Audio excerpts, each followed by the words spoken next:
coming up. President Amadu approves final roadmap to peace in Dagbon.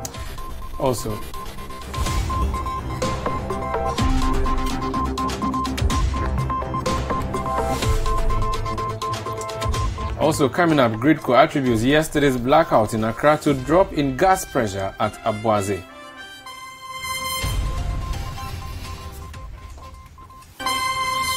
Also coming up, government announces it will not pay locked up cash of customers of gold dealership company Men's Gold. Still on the Citi Newsroom, applicants for the Ghana card in the Adenta municipality accuse officials of the National Identification Authority of extortion.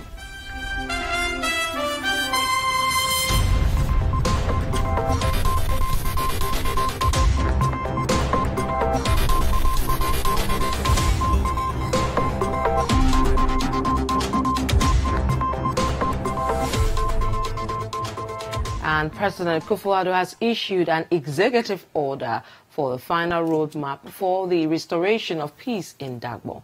The Asante-Hene-led three eminent chiefs committee on the issue presented the roadmap to the President at the Jubilee House this morning. Now, the President's executive order has paved the way for the performance of the funerals of the late two overlords of Dagbon, that is Yana Muhammadu Abdullahi IV and Yana Yakubu Andani II in the Old Bewa Palace in Yendi.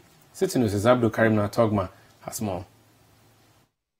Today's historic occasion marked another milestone in the history of the Dagbon traditional area. It was a sigh of relief to the sons and daughters of the Dagbon traditional area. The Andanis were represented here by His Excellency Vona Alhaji M.B. Bawa, Warvina Andani Mahama, Lamashana Alhaji Ziblim Ablai, Zangbalang Regent Yakubu Mahama, Tebong Regent Ablai Bukari, Bermandana Mahama Yakubu, and Sahana Abdul Latif Abubakari. The Abudus were equally represented by the Regent of Tolong, retired Major Abubakari Suleimana, Nantong Regent Saka Suleimana, Diali Regent Abubakari Ablai, Mbadro Idrisu Idi, Bona Alasan Bukari, Kunkong Lana Ablai Yakubu, Banzom Lana Mahamad Ablai, and Korle Mahama. Chairman of the Eminent Kings Committee, the Otunfuo Ose Tutu II, at the ceremony today, said the committee's duty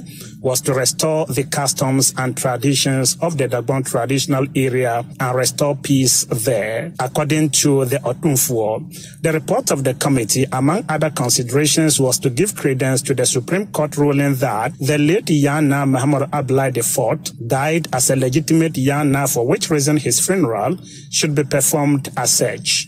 He said the committee sought to benefit from peace in Dagbon. The Asante-Hene-led committee's report anticipated that Dagbon should have a new Yana after the funeral of the late Yana Yakubu Andani II is performed from January 4 to 18, 2019. He announced that the committee's work was inconclusive until a new Yana was enskinned. Mr. President, we've come here to inform you.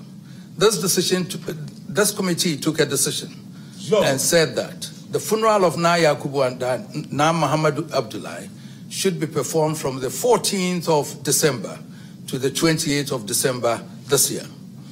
They have a 1-week respite, and the next will be from the 4th to the 9th, another 4th to the 19th or 18th of January.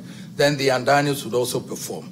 On that very day, the last day, the Friday, there are 4 recognized elders who have to sit in seclusion, and then they would have to do their oracles to choose a new Yana. And that starts from the very Friday that the funeral of Na Yakubu Andani finishes. So we hopefully believe so that after the 18th, the oracles will start, and God willing, within the few days, we shall have a new Yana. President Nana Addo Dankwa Akufo-Addo described the final roadmap to peace in Dagbon as a memorable occasion in his lifetime as president. He commended former President John Ajekum Kufuor for establishing the Eminent Kings Committee, whose work, according to the president, has been vindicated. President Kufuor insisted that the late two Iyana's funerals should be performed in accordance with the customs and traditions of the Dagbon traditional area. He pleaded that the enskinment of a new Iyana should be devoid of bloodshed. The overwhelming majority of the people of Dagbon, especially the youth, are tired of this age-old conflict and just want the opportunity to enhance their lives in normalcy and security. Government will give the requisite financial, material, moral, physical, and security forces necessary for the sustenance of the peace process that has been embarked on.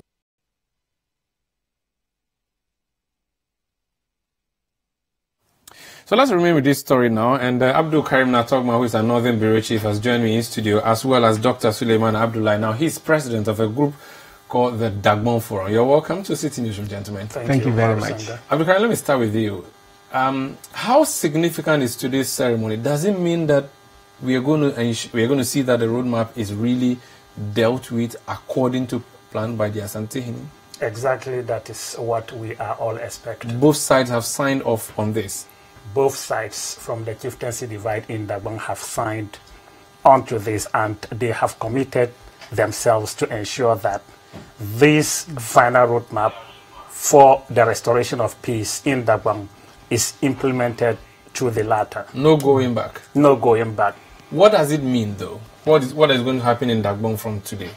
It means a lot to the people of Dagbon against the backdrop that this should have been done way back after the demise of the late Yana Yakubu Andani II in 2002.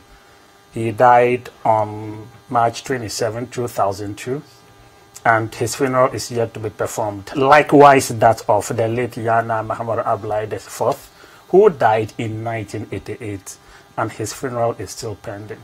So this is not a presidential directive. This is a recommendation by a committee which has been enforced or adopted by the president. You heard the chairman of the committee, Otunfuo Osetutu II, made a categorical statement that at no point in time during the mediation process, any head of state had exerted influence on the processes leading to what we might describe as an attempt to bring to finality the age-long chieftaincy impasse between the Abudus and the Andanis. Dr. Abdullahi, so the cameras have captured a very beautiful ceremony there at the Flagstaff House.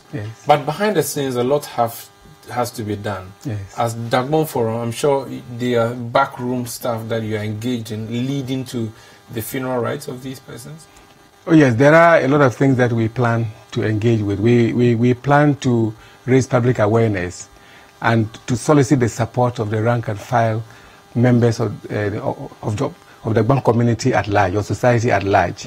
We also intend to work with, there are existing opinion leaders, some chiefs on both sides of the divide, that we hope to solicit their support and to continue to actually engage them in this momentous occasion. This is a really once-in-a-lifetime opportunity to bring peace and stability and for that matter, long-term sustainable development to the Dagbon area, and for that matter, to northern Ghana as a whole. As a forum, what promises and guarantees can you give to us that the people we saw at the Flagstaff House today or the Jubilee House, if they went back to Tamale, they're going to continue to shake hands and actualize what has been planned in that roadmap?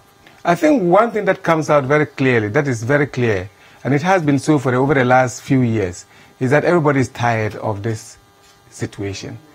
Well, it's affected our people immensely. Development is communities have broken down.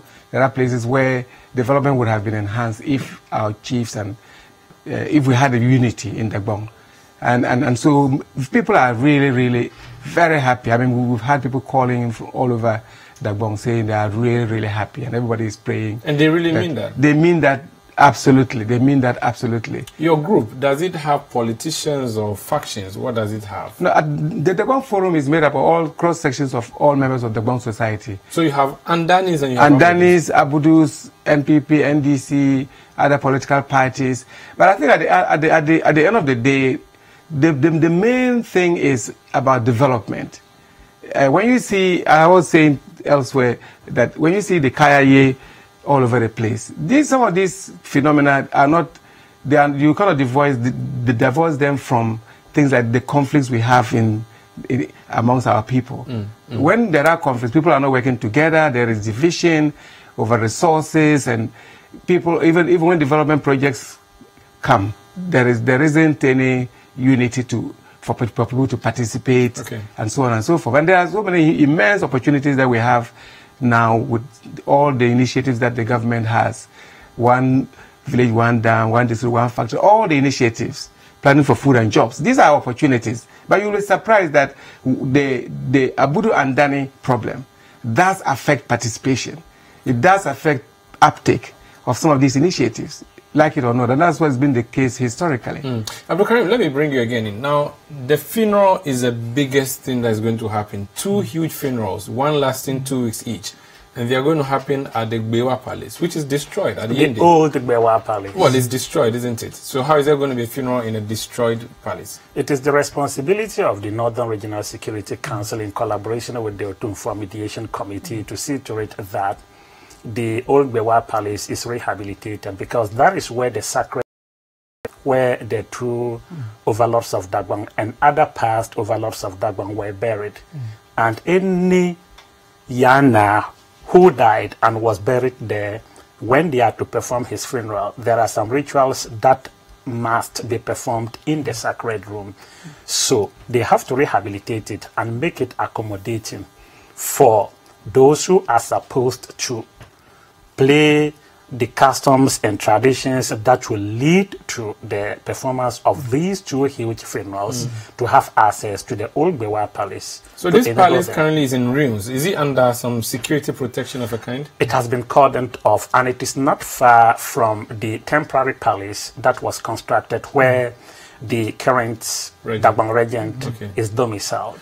All right, so it's going to be rebuilt, or it's going to be rehabilitated for purposes of It is going to be rehabilitated. But the funeral is in what, December? December 14. Yeah, is that to like 28. That's like 3 weeks away. It's not the entire old Gbewa Palace that is going to be rehabilitated. I think some selected rooms. You have traveled up north and you see the cluster of rooms that we have in our compounds. So it isn't going to be any modern building that they need to. So it wouldn't take a lot of time and resources. Maybe the contractor might take 1 week or less. What is the guarantee? And what's the guarantee? So it's the Abudus who performed the first funeral for Yana Abdullahi. What is the guarantee that if they finish the ceremony on 28th December, they're going to vacate the Gbewa Palace for the Andanis to come in? It is the road map to peace initiated by the Otunfo Mediation Committee that is binding on both factions. They have no authority whatsoever to say they wouldn't vacate the old Gbewa Palace when the stipulated period given them to perform the funeral of the late overlord of Dagbon, Yana Muhammadu Abdullahi IV, elapses.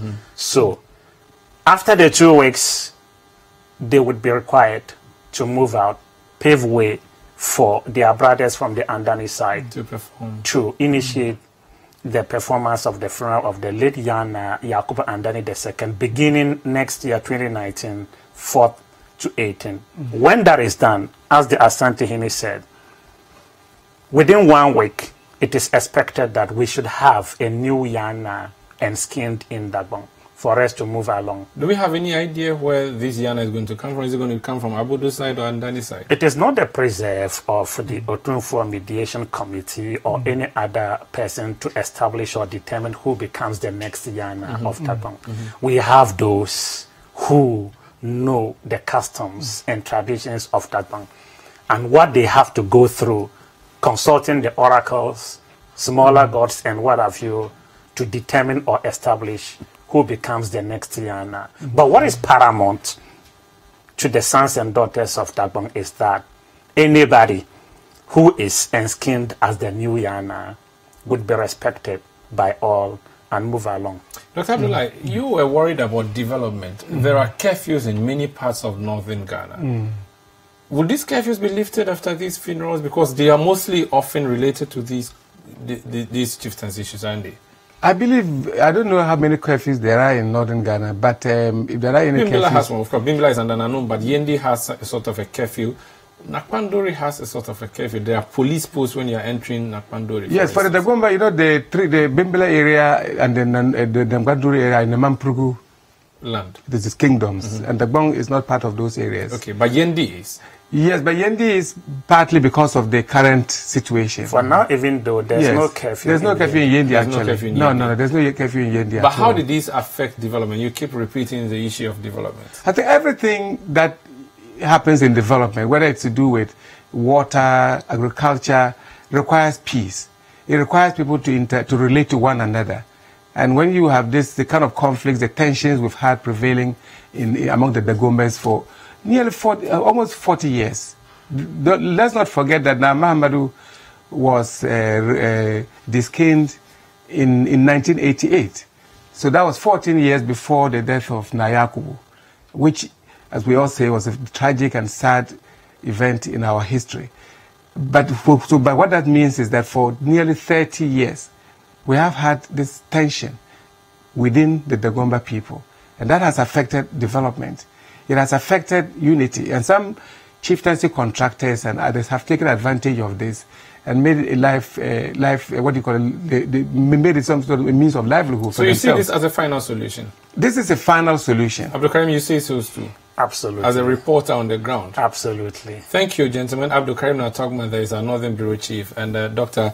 Suleiman Abdullahi is with the Dagbon Forum. Thank you so much for coming on Citi Newsroom. Thank you very much. Thank you. You're still watching Citi Newsroom on Citi TV. I am Umaru, Sanda, Amadu. Let's move on and come down south, actually, and talk about legal matters. And the Supreme Court has dismissed a suit seeking to overturn a presidential pardon given to the 3 Munti FM contemners who were convicted for threatening to kill judges in 2016.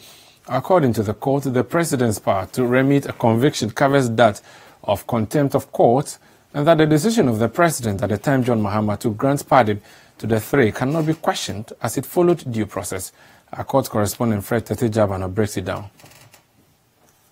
This particular case was initiated after President Mahama in 2016 and granted pardon to 3 people. These 3 people, mostly known as the Muntie 3, the current or newly elected communications officer of the NDC, Akogan Godwin, Alistair Nelson, and Salifo Mase, aka Mugabe. They are granted presidential pardon after the Supreme Court found that they had disrespected them. So they were jailed for contempt for 6 months. The president in turn overturned the decision of the court and granted them presidential pardon after they had served about a month of their sentence.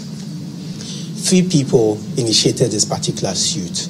We had Nana Asante Bediato, the current secretary to the president, a presidential aspirant for the NDC, Elikli Magbemava, and one Frank Eje initiated this particular suit in court. They initiated it at different times, but then the court consolidated these different suits after initial arguments where they claimed that the president did not have the power to do this. The court set today to give judgment, and the judgment was a 5-2 majority judgment. 5 people on the panel decided that the president had the power to take the action he took, and therefore the decision of President Mahama to give pardon was in line, went with due process, and therefore was constitutional, unlike what the other 3 applicants said, where they said that the decision of the president or the action of the president was unconstitutional. 5 judges, including Sophia Adinira, Justice Apao, Gabor Paman, Bafo Boni, and Alfred Benin, ruled in favor of a decision that the president had the power to overturn the decision of the court. 2 judges, Jones Doche and Enin Yeboah, had a contrary view. Their view was not made known immediately because, according to them, was going to be part of the full judgment, which would be ready in the course of the week. Still in court, there was a case of the National Cathedral, the case sent in by Acting General Secretary of the CPP, Kobna Bonfe, aka Kabela. He is challenging the decision of government to put up or support the putting up or building of a national cathedral. He is saying that this is unconstitutional because according to him, this country is a secular state, and therefore, if government has to support any religious body, it has to do that equally. Everybody should be treated fairly and equally. The action of government or decision by government to support, give seed money and give land for the building of a national cathedral is unconstitutional. This case was heard. The Attorney General, represented by Deputy Attorney General Godfrey Dame, had a contrary view to what the applicants were saying. According to them, this is very constitutional. The Constitution states in Article 1 that they need to act according to the needs of the people, and the people of Ghana are in support of this particular thing. There are Christians who are people of Ghana, and therefore building a national cathedral they do not see as unconstitutional. The judges heard the arguments made by both parties and set the 16th of January 2019, where the justices are expected to deliver a decision as to whether it's constitutional for government to give support for the building of a national cathedral. And that was a near scuffle between some officers of the Ghana Immigration Service and their counterparts from the Ghana Police Service over some suspected cyber scammers. According to Citi News sources, the officers of the Ghana Immigration Service arrested the suspected Nigerian scammers, but were allegedly attacked by the police personnel from the Lokko Police Command, who took away the suspects in their car. Our sources also alleged that the police officers showed up at the scene after the suspects contacted them on phone. A video cited by Citi Newsroom revealed how the police officers openly engaged the Ghana Immigration Service personnel in their attempt to rescue the suspects. Now, Citi News' Anas Seidu Sheba has joined us in the studio to give us the details of that. Sheba, your name is playing tricks with me tonight. Welcome to Citi Newsroom. Now, you've been following this story. What are we picking from what we've seen so far?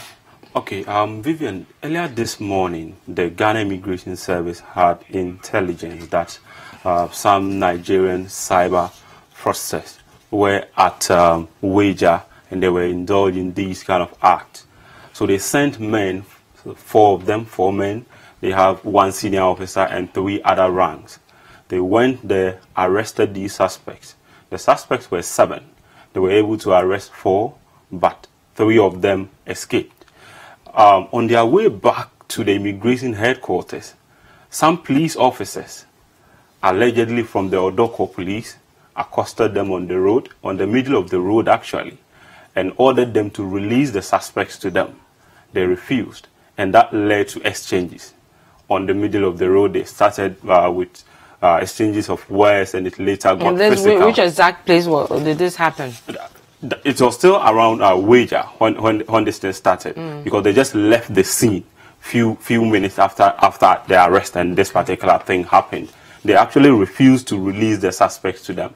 It led to some exchanges. But this was what happened. The police outnumbered the immigration officers. They were So from the videos we can see about, is it 3 now in the shot of 3 immigration service officers in our shot? And how many police people do we know were there? A lot. We have some from the MTTD, those in the white uniform. We have some from the patrol unit. And there's a gentleman in Mufti. He's not in uniform, but he's holding a gun. That's an officer from the CID. Right. He was also there.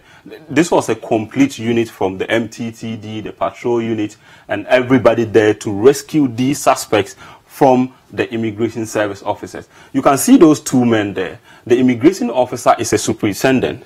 The other one is a sergeant. That's right. The other one is an inspector. If we consider their ranks, the immigration officer is higher above him. On a normal day, if they meet, he has to give him a salute when they meet, but he's confronting him on the street because he wants the suspect to be rescued. And at the end of the day, Vivian, what happened? They were able to pick the suspects from the police and sent them away. They drove the suspects. They took the suspects from the immigration service, and they drove them away in their vehicle.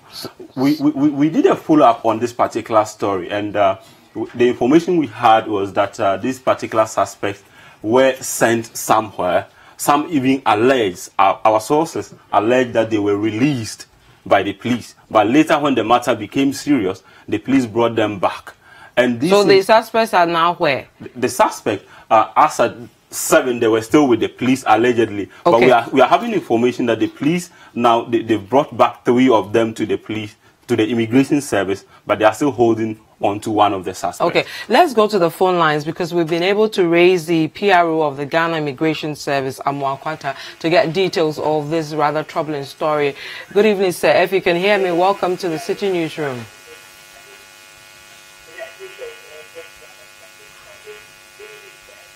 Hello, sir. So whilst we are trying to raise the gentleman on the line, so there's still one suspect who is still currently with the Ghana Police Service. Yes, they brought back the 3 with some of the evidence that were picked from the crime scene. They picked some laptops from these suspects. They brought back the laptops, but one suspect is still... Okay, hang on, Anas. Hello, sir. Can you hear me? Yes, I can hear you. So we're getting reports. Actually, we have a video in our possession where immigration officers as well as police officers are in a bit of a scuffle over some suspects that we understand the immigration service picked up today over a number of issues. Can you confirm that, and what is the current status of those people? Yes, that is very true. Today around 8:30, officers stationed at Aweja Command, based on intelligence received and led by President Elijah Na, conducted an operation at the said presidential premises around Makaki Hill. When they got to the premises, they were able to arrest 4 of the suspects. 3 were able to escape arrest. And officers also retrieved about 7 laptops that is allegedly used in cyber crime. On their way to the headquarters, exactly around Takama Junction, some police officers in a police vehicle intercepted the immigration vehicle and forcibly freed the suspects and also took over the exhibits. That's the last of former officers. Have you been able to identify who these police persons were and whether they were given orders to carry out this action? Yes, that I cannot ascertain now. As we speak, both hierarchy of the police and immigration are in discussion. But it's quite a bit strange because normally the police collaborate with us when we conducted some of these internal security operations. So this is quite a bit strange because these are officers who are in the service uniforms and conducting a lawful operation, and just in the middle of the road, fellow security officers will come in and try to free these suspects. And a report was made to the police command, and as we speak, 3 of the suspects have been released back to the GIS, and also the 7 laptops. The remaining 1 suspect who is still with the police. Right. We understand some of the suspects actually called the police to rescue them. Are you able to confirm this for us? That I cannot confirm. Right. So the suspect that is left, is that suspect at large or still with the police service? Yes, he should still be with the police service because he was part of the 4 that the police took over from our officers during the scuffle at Takama Junction. What happened today? Is it something that's happened before? This is new to you or strange to you? No, like I'm saying, this is the first time that an incident has happened. We collaborate with the police, we collaborate with the military, wherever we are conducting such internal operations. Operation Cow, like we are there with them. But for this particular incident, I don't know, but it's a bit strange, and this is the first time it's happening. So the discussions that you... Right. Discussions between the 2 commands and to find a way forward. But what kind of reasons have the police command been giving you so far about what happened this afternoon? Like I said earlier, the 2 institutions are conducting investigations into the whole conduct of the police from the Lokko police command as to what the motive was, who sent them, and why they have to free the suspect from the immigration officers who were lawfully engaged in that operation. Right. Thank you very much. Amakata is the PRO for the Ghana Immigration Service, bringing us up to speed over some developments between police personnel and the Ghana Immigration Service. So, Anas, what else have you picked up so far from what has happened? Okay. Another source from within told me that the suspects, the 4 that were picked up by the police, were actually released. They were allowed to go. But when the matter became serious, they had to go back for them. But this final suspect decided not to come back. So they are still looking for him, and that's why he's still not part of them. That's an allegation, though, something that we will follow up on and bring to viewers. Right. Thank you very much, Anas Saidu, for bringing us up to speed to that. Now let's move on to some other stories. And all 4 telecom operators in the country are to pay a total fine of 34 million cedis to the National Communications Authority for failing various quality of service requirements. The telcos have 30 days to fulfill this obligation. Failure to do so will be charged an additional 1.5% of the amount due for each month after the fee remain unpaid. Of the 4 telcos, Airtel Tigo is expected to pay the highest of 11.6 million cedis, followed by MTN with 9 million cedis.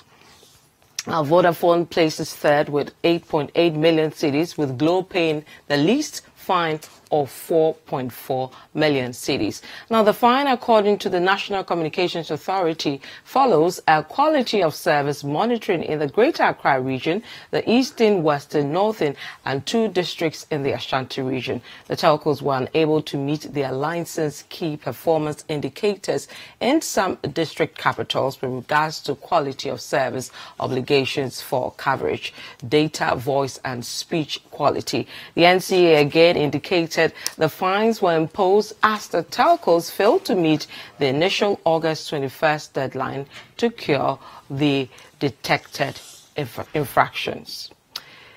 You're still watching the Citi Newsroom. My name is Vivian Lokko. We'll bring you more stories when we return. Don't go away.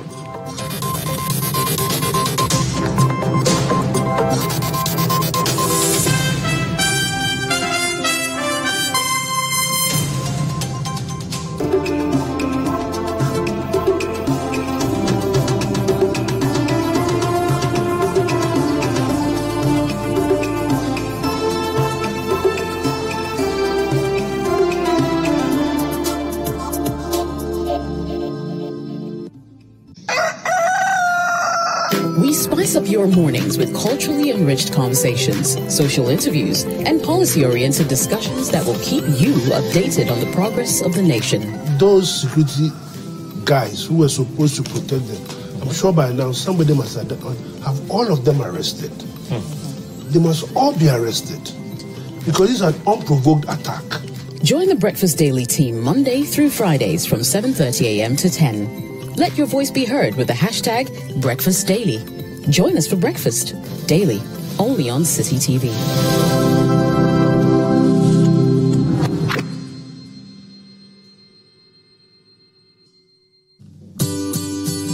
Citi TV is live. Citi TV is a free-to-air digital channel.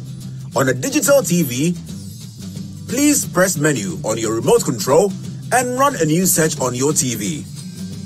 Take note that without an antenna, you cannot access Citi TV on your television. Citi TV can be accessed on a multi-TV digibox. Tune into Citi TV and experience your world. Citi TV, it's your world.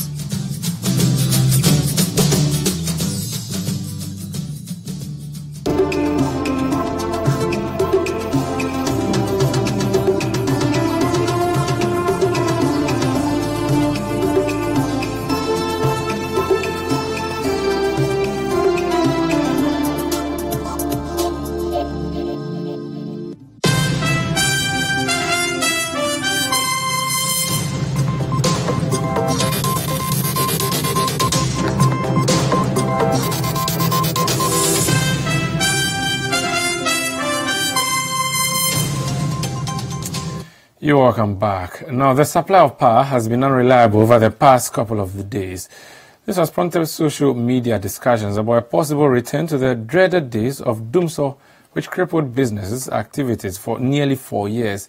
Many parts of the capital since last week have been experiencing erratic power supply, although the situation has persisted for over a week. The Electricity Company of Ghana, that is ECG, says there is no load shedding going on in the country as far as the power supply is concerned. Meanwhile, the minority spokesperson on Mines and Energy, Adams Mutawakilu, wants government to be candid about the recent power outages in parts of the country. According to him, the explanation by Gridco that the outages are as a result of transmission challenges with Abuaze is not tenable. There is more in the following report. In recent times, social media especially has been buzzing with complaints over frequent power outages. Many fear the dreaded Dumso era is back. But in a statement issued on Tuesday, Gridco attributed the issue to transmission challenges from the Abuaze thermal enclave. This, the Honorable Mutawakilu disagrees with. Becoming evident that we're back to Dumso. And the excuses given by VRA and Gridco are not reasons. Because if you talk about Abuaze thermal plant having a challenge, we have excess capacity of 804 megawatts. And that is why they need to always have excess capacity in the power sector, so that when one plant goes down, another one comes on board. So that explanation is not something we Ghanaians should take. We should take it with a pinch of salt.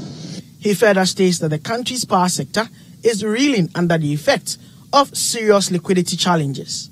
This government has come in and is misapplying that funds. Last year alone, 600 million Ghana cedis that should have been used to liquid the energy sector had been used to pay pension arrears instead of using it to support the energy sector. So the main issue is that the government is misapplying the extra funds, and therefore these agencies are not able to stand on their feet. For example, in 2006, Electricity Company of Ghana made a profit of 725 million Ghana cedis. 2017, they made a loss of 521 million Ghana cedis. Half year 2018, January to June 2018, they've already made a loss of 1.1 billion.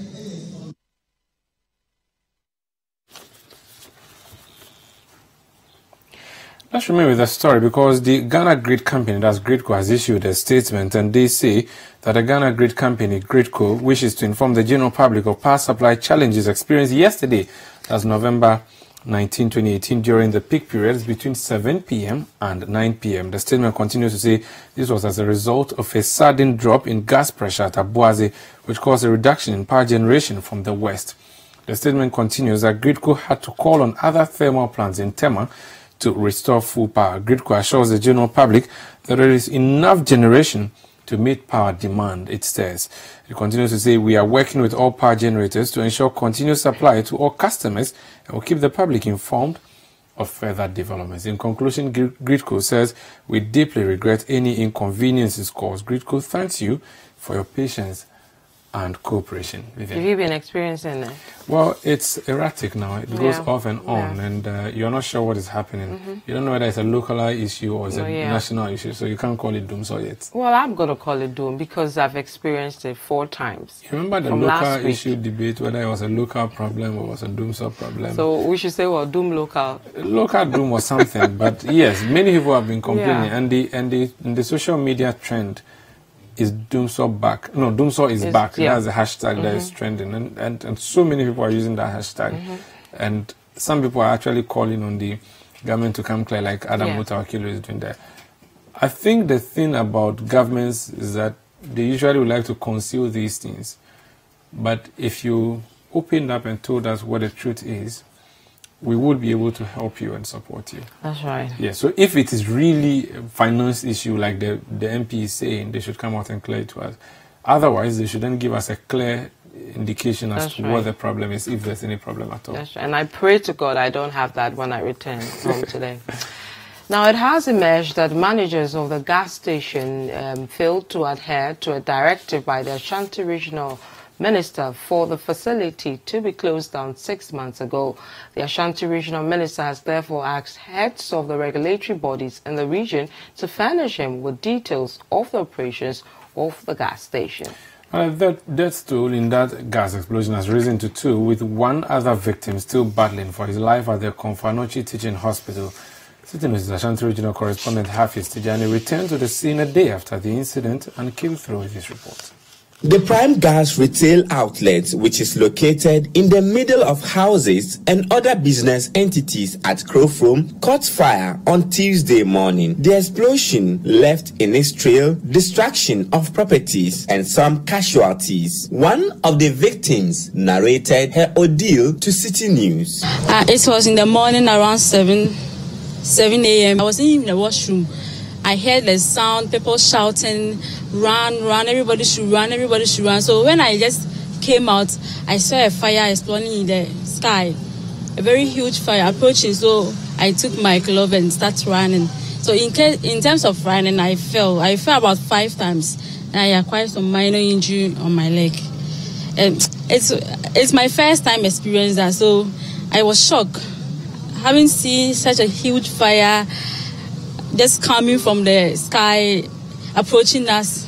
So I live close to, so I was shivering, and that's why I acquired some injury. The location of the gas filling station, we are just pleading on the authority to just do something about it, because behind it is a school, and which contains many children. Yesterday, we were all just thinking about how the children are going to run away from this fire. So we are pleading the authorities should come in and maybe they will relocate the gas filling station for us. Business owners who operate close to the gas station are also counting their losses. Machines are said, I material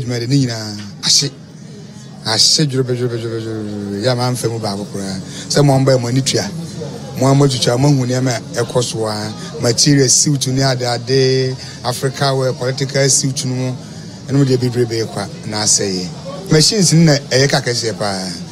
Machine the industrial machine 5 FBA 2,000 krana. Like I said, Marco Fabu calculating money on money at there. To me, Kai buy there, but more than 250 million. Ombe Busa, and your man on near the other church, and near my assess, and near that. Many hope we are meeting me out, boy, baby. Some boy, they are mean to mention it, but me, I have a mini hope will meet me there. I mean, Mutu, me repair cars.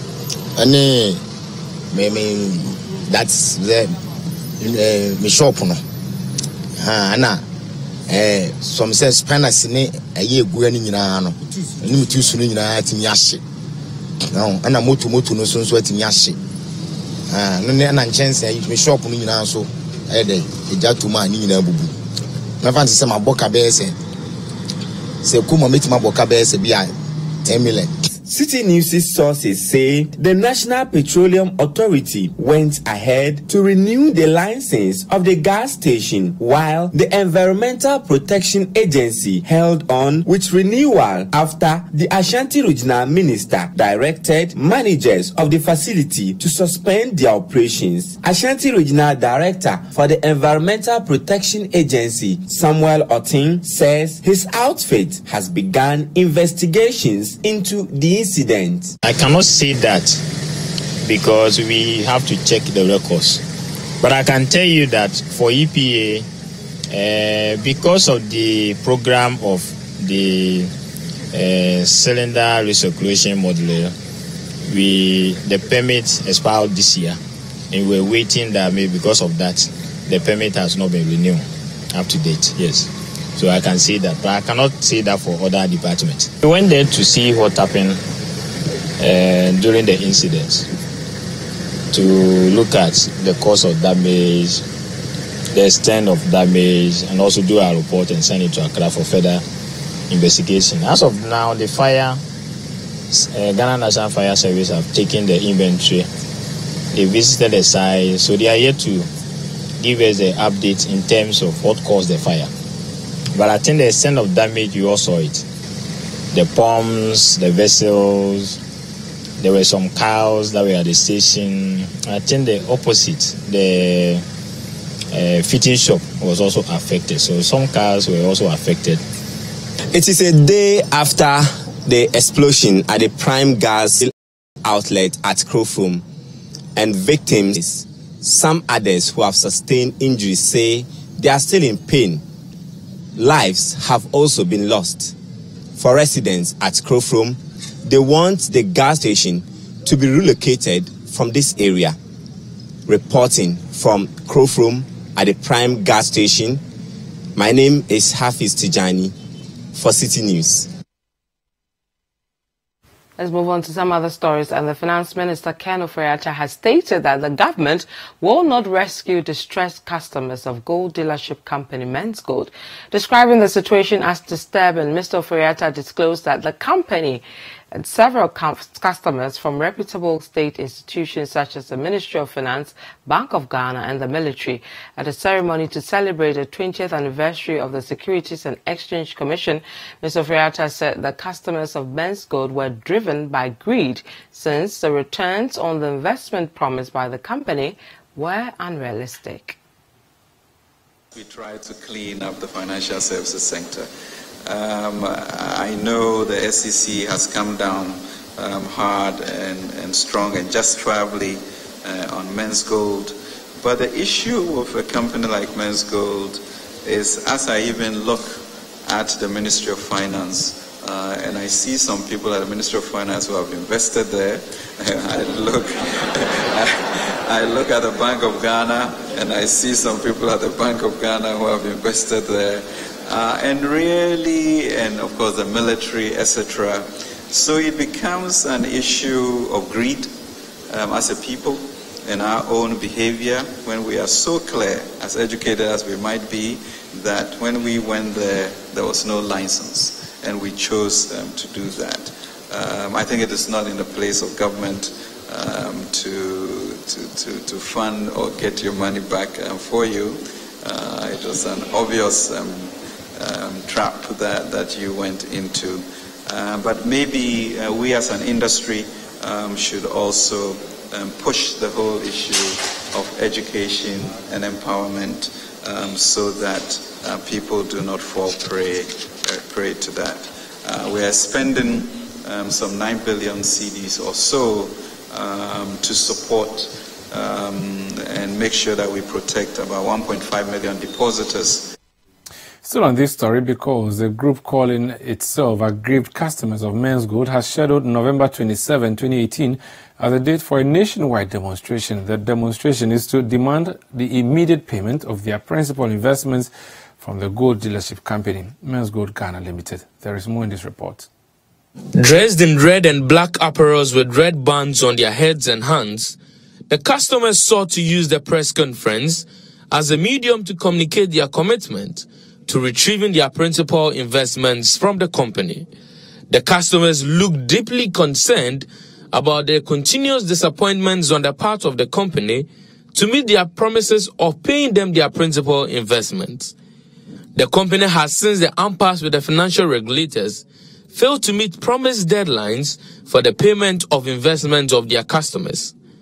Addressing the press, Chairman of the Coalition of Aggrieved Customers of Men's Gold, Timothy Binob, announced Tuesday, November 27 as date for a nationwide demonstration. After several months of failure and deceit on the part of Men's Gold Ghana Limited, board and management of same company to pay our hard-earned capital investment with them, as agreed upon through couples of meetings held with their management. The main reason for the press conference is to announce to you the dates for our upcoming nationwide demonstration in Accra. Date of demonstration is Tuesday, 27th November 2018. As part of efforts to get a unified front in their quest to retrieve their monies, leadership of the coalition instructed the customers not to migrate onto the proposed online model of the company's operations in gold collectibles and assured interest to clients. We are also to reinstate our call for clients to resist migration online. We find this absolutely ridiculous and a blatant contradiction to the company's earlier stance that the order to halt the gold hub trade by SEC had stifled its ability to generate any extra value or pay such on any existence contract. The further called on government to intervene on their behalf. Government attempt to virtually ignoring we customers and their investment at Men's Gold, leaving the CEO, Nana Apia Mensah, walking freely. And we are by this press statement pleading on the President of the Republic of Ghana, Nana Addo, Dankwa Akufo-Addo, to, as a matter of urgency, intervene. The customers have scheduled 27th of November as date for the demonstration. This has been necessitated by the continuous disappointment on the part of the gold dealership company Men's Gold to pay them their principal investments. Reporting for Citi News, Hansen Ajaman.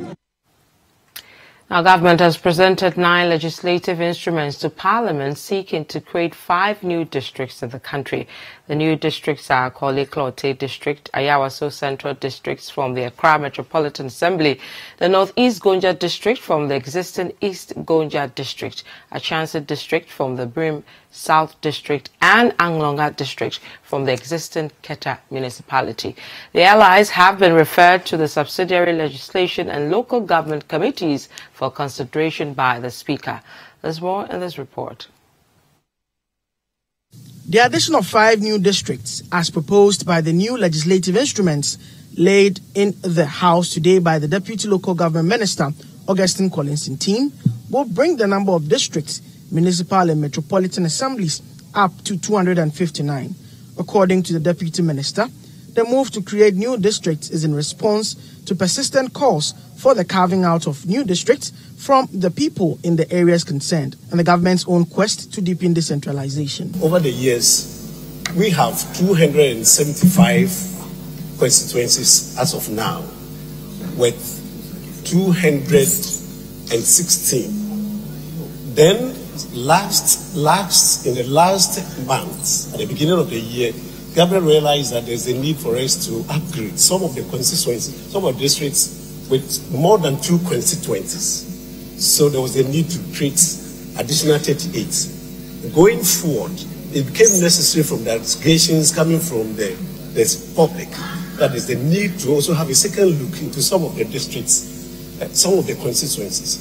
So the Ministry of Local Government had a series of things that they had to listen, and then at the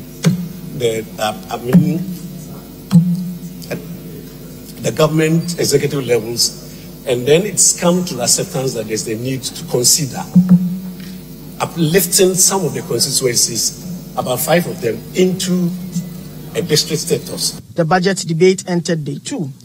The debate on the educational sector virtually turned into an argument of whether or not the NPP during the 2016 electioneering season promised to build 350 brand new senior high schools. Mr. Speaker, when will they start the 350 promised senior high schools?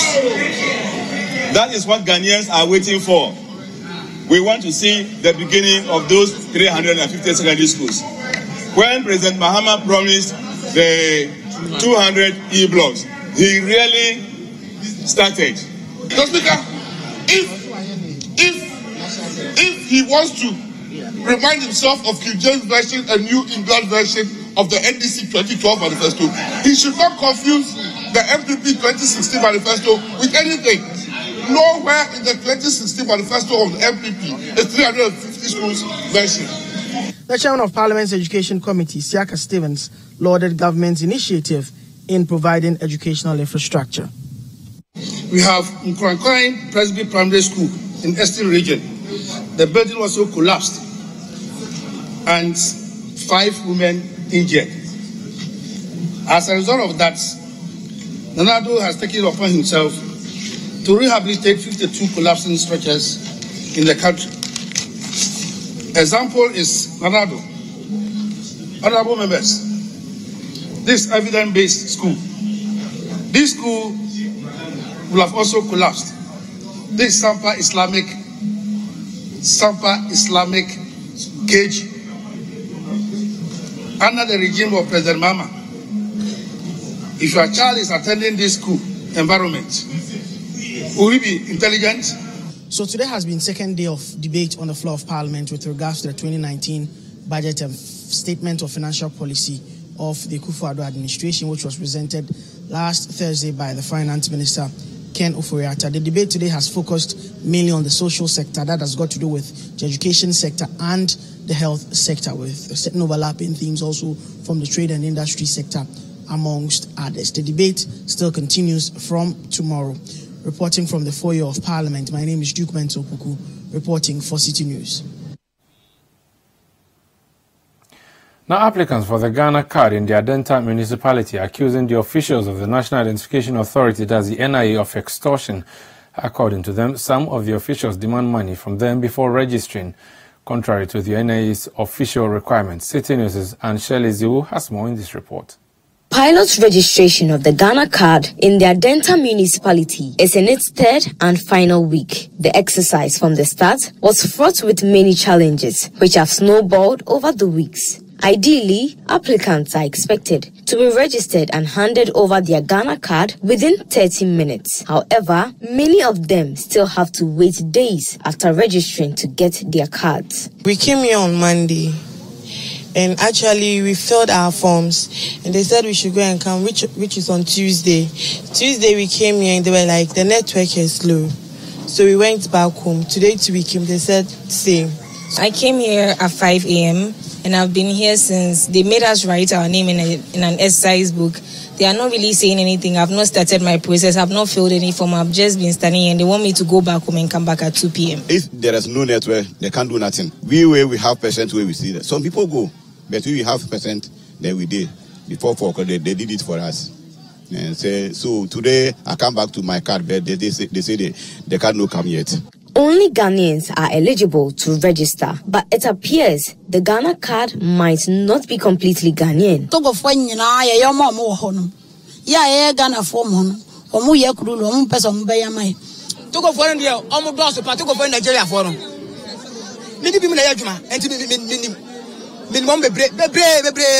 Compounding these issues, some of the applicants are accusing the officials of the National Identification Authority, NIA, of extortion. The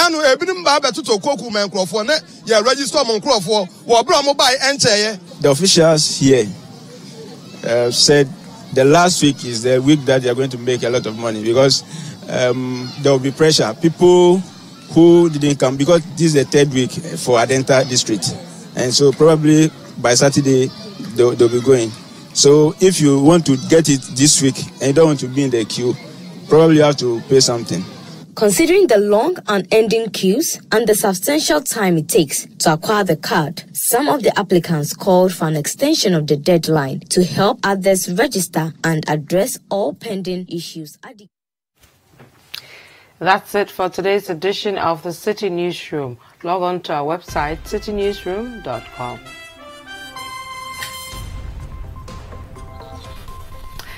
My name is Vivian Lokko. And I am Umaru Sanda. Amadu. Thank you for watching.